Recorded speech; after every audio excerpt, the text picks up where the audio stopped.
It began with a rumor that moved faster than tanks. On the cold morning of March 18, 1945, somewhere east of the Rhine River, American soldiers were advancing deeper into Germany. Villages were falling one after another. German defenses were cracking. Allied commanders could feel that the war in Europe was entering its final chapter. Yet amid the roar of artillery and the endless movement of men and machines, a different kind of report arrived at headquarters. It was only a few sentences long, but it stopped experienced officers in their tracks. A Red Cross nurse had been executed. No one knew all the details. No one even knew exactly who had given the order. But the report was serious enough that it was passed through channels at remarkable speed. By the time it reached Third Army headquarters, it landed on the desk of General George S. Patton. The message was brief. A female Red Cross worker attached to an Allied medical evacuation route had been captured during confusion near the front lines. Witnesses claimed she had identified herself clearly. She carried Red Cross credentials. She was unarmed. Yet, according to multiple accounts, a German officer ordered her execution. Patton read the report twice. Outside, trucks rumbled across muddy roads. Staff officers moved between buildings carrying maps and dispatches.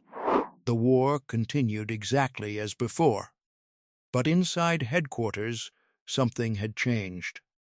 The death of a combat soldier was one thing. War claimed lives every day. Patton knew that better than anyone. But medical personnel and humanitarian workers occupied a different place in military tradition. For generations, armies had recognized that some people served not as fighters, but as caregivers. Violating that principle crossed a line. Patton placed the report on his desk and stared at it for several moments. Then he began asking questions. Within hours, intelligence officers were gathering every available piece of information.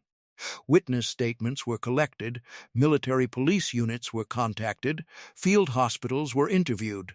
The picture remained incomplete, but certain details kept appearing. The nurse's name was Margaret Collins, a 28-year-old American Red Cross volunteer from Ohio.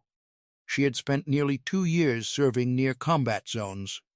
Friends described her as calm under pressure. Drivers who worked with her remembered her constant habit of checking wounded soldiers twice before evacuation convoys departed. She had become a familiar face among units that rotated through the sector. The last confirmed sighting occurred near a damaged crossroads outside a small German town. A medical convoy had been forced to stop because of artillery damage to the road. During the confusion, several personnel became separated. Most eventually returned. Margaret Collins did not. 3 days later, her body was discovered by advancing American troops. The evidence suggested execution rather than accidental death. That finding transformed a tragedy into an investigation. Patton wanted answers. The problem was that Germany in March 1945 was collapsing. Roads were crowded with refugees, retreating soldiers, abandoned vehicles, and shattered military formations. Units disappeared and reappeared daily. Records were incomplete. Command structures were breaking apart. Finding one officer among hundreds of thousands seemed nearly impossible. Yet Patton's intelligence staff continued digging.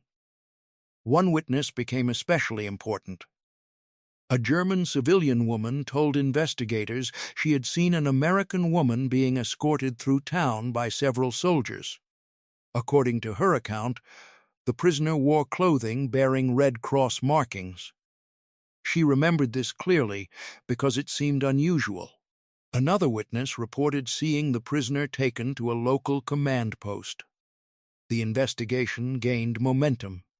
Soon, intelligence officers identified the unit that had controlled the area during the relevant period. It belonged to a German infantry formation retreating westward under enormous pressure from Allied advances. That narrowed the field. Interrogations of captured soldiers began producing names.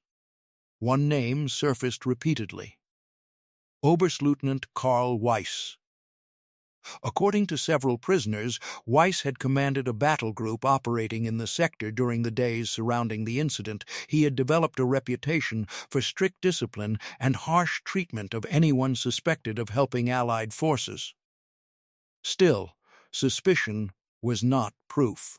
Patton knew that accusations made during wartime could be unreliable. Fear, confusion, and personal grudges often distorted testimony. Evidence mattered. So the hunt continued. By late March, Allied forces were advancing rapidly. Entire German formations were surrendering. Thousands of prisoners moved through processing centers every day. Among them might be the man investigators sought. The challenge became identifying him before he disappeared into the enormous tide of captured personnel. Military intelligence circulated descriptions. Photographs were collected. Questionnaires were distributed. Weeks passed. Then a breakthrough occurred. A captured German major identified Karl Weiss during an interrogation session. The officer claimed Weiss had openly discussed the execution after it occurred. According to the account, Weiss considered the nurse a potential intelligence asset for Allied forces despite lacking evidence. Investigators pressed for details. The major provided locations, dates, and names. For the first time, the timeline began fitting together. Yet Patton remained cautious. He wanted facts. Meanwhile, the war surged toward its conclusion. American armored columns pushed deeper into Germany. Towns surrendered without resistance. Roads became crowded with prisoners carrying white flags. On April 10, 1945, military police near Würzburg detained a group of German officers attempting to move westward. Among them was a tired-looking lieutenant colonel whose documents identified him as Karl Weiss. The arrest attracted little attention initially. Thousands of officers were being processed. But once intelligence personnel checked his name against investigation records, everything changed. Within hours, Weiss was separated from other prisoners. The manhunt was over. The real challenge was beginning. When interrogators first questioned Weiss, he denied everything. He acknowledged commanding troops in the area. He admitted operating near the town where Margaret Collins disappeared. But he insisted he had never encountered any Red Cross nurse. His answers were calm. Controlled, careful, experienced investigators recognized the pattern. Weiss knew exactly which facts could place him in danger. For several days, questioning continued.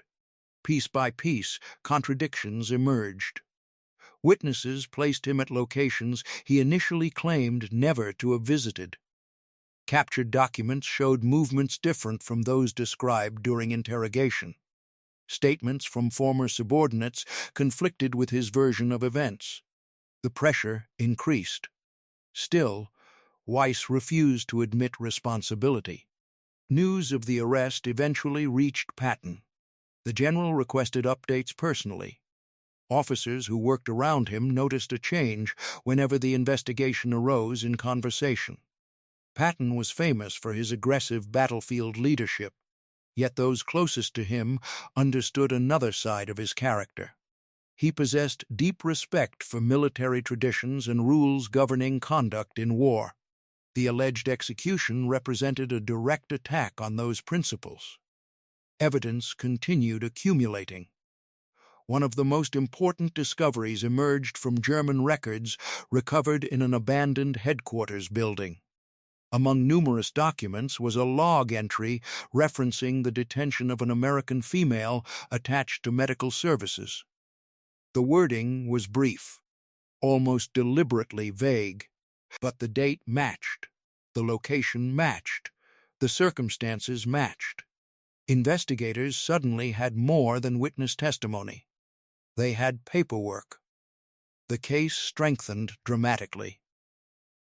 As April turned toward May, Germany's defeat became inevitable.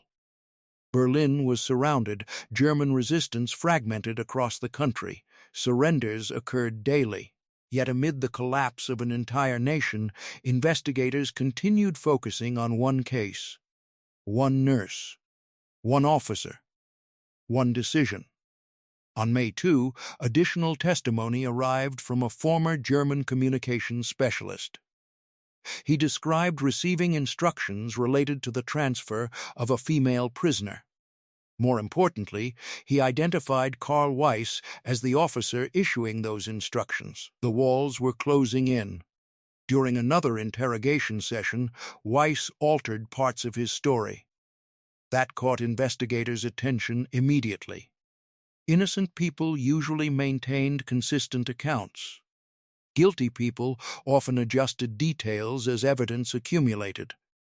The changes were subtle, but they mattered. Now Weiss admitted encountering an American woman. He claimed she had been suspected of espionage. He claimed wartime conditions required immediate action. Investigators asked for evidence supporting those suspicions. None existed. They asked whether weapons had been found. None had. They asked whether intelligence materials had been recovered. None had. The justification collapsed under examination. Patton received another briefing. By this point, enough evidence existed to convince many officers that responsibility had been established. Yet Patton wanted the investigation completed properly. He understood that justice carried greater weight when supported by facts rather than anger. Finally, near the middle of May 1945, a comprehensive report landed on his desk.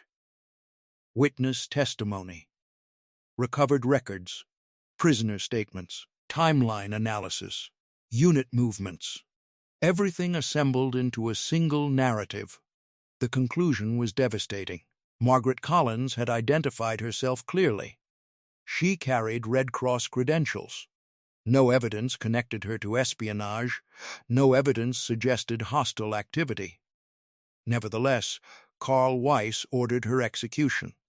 The decision appeared motivated by suspicion, frustration, and a collapsing military situation rather than legitimate military necessity. Patton finished reading. Silence filled the room. Outside, the war in Europe was effectively over. Germany had surrendered. Celebrations occurred across Allied camps. But for Margaret Collins and countless others, victory had arrived too late. Patton requested a meeting. Witnesses later remembered the atmosphere surrounding that day.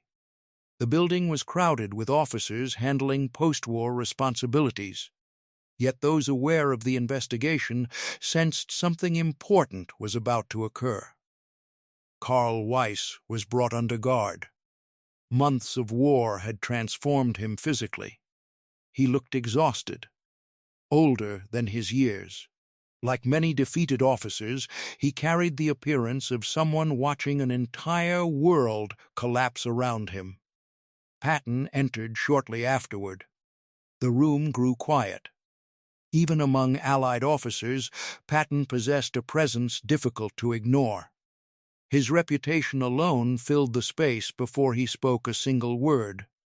The investigation report rested nearby. Evidence filled multiple folders. Witness statements occupied dozens of pages. This was no longer rumor, no longer accusation, no longer battlefield gossip. It was a documented case. Patton reviewed portions of the findings one final time. Then attention shifted toward Weiss. For a moment, nobody spoke. The silence felt heavier than shouting. Outside the windows, spring sunlight illuminated a continent emerging from war. Yet inside that room, conversation focused on one choice made weeks earlier. One order, one life taken, one line crossed. Patton understood that war forced terrible decisions upon soldiers. He had spent years watching men fight and die. He knew combat often unfolded amid confusion and fear. But he also believed some actions could not be excused by circumstances.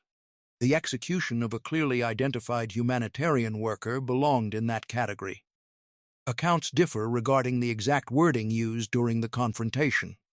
Like many wartime stories, details became blurred as years passed. Yet several officers later recalled the substance of Patton's message. He told Weiss that armies could survive defeat, nations could rebuild cities, battlefields could eventually heal. But when soldiers abandoned honor and deliberately killed those dedicated to saving lives, they damaged something deeper than military reputation. They damaged civilization itself. The words struck harder because they were delivered without shouting. Patton did not need theatrics. The evidence already spoke loudly. For the first time, witnesses noticed visible cracks in Weiss's composure. Months of denial seemed impossible to maintain under the weight of accumulated proof. The confrontation lasted longer than many expected. Questions continued. Documents were reviewed, statements examined. Each piece reinforced the same conclusion. Margaret Collins had not died because of battle. She died because someone chose to ignore rules recognized by civilized nations. Eventually, the meeting ended. Guards escorted Weiss away. The investigation moved into the legal processes that followed the war. For Patton, the matter represented something larger than one individual case. Throughout history, armies had attempted to establish standards limiting the brutality of conflict. Those standards were imperfect.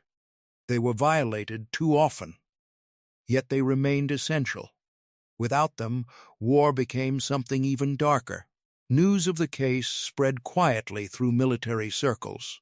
Many soldiers never learned every detail. Others remembered only fragments. But among medical personnel, nurses, and aid workers, stories like Margaret Collins's carried special meaning. They reminded people that courage existed in many forms. Not everyone who served carried a rifle. Some carried bandages, medical kits, supplies. Hope Margaret Collins belonged to that group. She spent her final years helping wounded strangers in one of history's most destructive conflicts. She moved toward suffering when others moved away. She volunteered for dangerous assignments because injured soldiers needed assistance. Those choices rarely appeared in headlines, yet they mattered. As Europe rebuilt after the war, countless stories faded into archives and records. Large battles received attention. Famous generals dominated history books. Major campaigns filled documentaries. But individual lives sometimes revealed deeper truths. One nurse, one officer, one investigation, one hunt for accountability amid global chaos. Patton understood that victory alone could not define success. The manner in which victory was achieved mattered as well. Military power carried responsibility. Discipline carried responsibility. Command carried responsibility. Those principles shaped his reaction to the case. Years later, veterans who served during the war often reflected on moments that stayed with them long after battles ended. Surprisingly, many were not memories of combat itself. Instead, they remembered acts of kindness, courage, sacrifice, and moral choice. Because those moments revealed character. The story of Margaret Collins endured for similar reasons.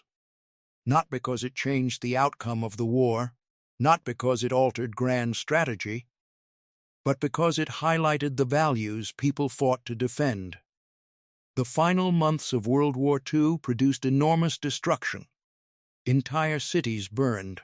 Millions were displaced. Countless families suffered unimaginable loss. Against that vast backdrop, one nurse might seem insignificant. Yet history often turns on individual actions. One person deciding to help. One person deciding to harm. One commander deciding to seek justice. One investigation refusing to disappear. As the dust of war settled across Europe, countless graves marked the cost of victory. Among them rested soldiers, civilians, resistance fighters, airmen, sailors, medics, and aid workers. Margaret Collins was one of them. Her story could easily have vanished into paperwork and forgotten reports. Instead, investigators pursued the truth. Witnesses spoke. Evidence survived. And those responsible faced consequences. That is why the story still matters. Not because it offers a simple tale of good and evil. War is rarely that simple. It matters because it demonstrates that even during humanity's darkest moments, some people still believed rules mattered. Honor mattered. Human life mattered. And perhaps that is the strongest lesson of all. The war ended in victory. Armies celebrated. Nations rebuilt. New generations moved forward. Yet long after the guns fell silent, one principle remained unchanged. Power does not define character. Choices do. And in the ruins of a defeated Germany, amid the final days of the Second World War, the choice to pursue justice for a murdered Red Cross nurse became a reminder that even after unimaginable violence, accountability still had a place. That was the message that echoed beyond the investigation, beyond the courtroom, beyond the war itself. Some victories are measured in territory captured. Others are measured in lives protected. But the victories that endure longest are measured in principles defended when defending them is hardest. That is why the story was remembered, and that is why it should never be forgotten.